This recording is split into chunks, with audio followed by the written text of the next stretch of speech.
GKK ka caktuar datën 30 qershor në orën 10 për zhvillimin e seancës së parë në themel për aferën korruptive të privatizimit të ish-kompleksit sportiv Partizani. Bashkë me Berishën dhe Maltezin, gjykimi do të nisë edhe për bashkëpunëtorët e tyre, biznesmenin Fatmir Bektashi, akuzuar për korrupsion aktiv dhe pastrim parash, Gjimi Begeja, trashëgimtari i tokës dhe bashkëpronari Home Plan, si dhe Andja Pustina, financierës që kryen të gjitha operacionet financiare dhe ligjore të Home Plan.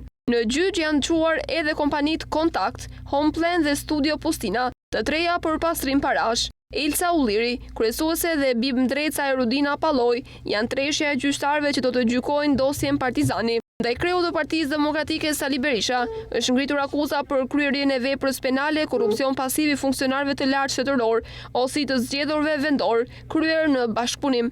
Paralelisht me procesin hetimor, SPAK ka vënë në sekuestro preventive pasuri të shumta që i përkasin Jamarbër dhe Argita Maltezit. Sekuestro e konfirmuar deri në gjykatë kushtetuese, ku përfshihen 10 apartamente, vila, troje dhe llogari bankare, të cilat do të qëndrojnë të sekuestruara deri në përfundim të gjykimit. Ndërkohë, një tjetër hetim vazhdon edhe me fraksion të kësaj dosje për pasurinë e ish-kryeministrit dhe verifikime nëse familjarët e tij kanë përfituar nga vendimet e tij, si me rastin e marrjes së truallit të kompleksit Partizani dhe ndërtimin e 19 kullave nga dhëndri i tij, përmes të cilave Maltezi përfitoi të paktën 5.4 milionë euro.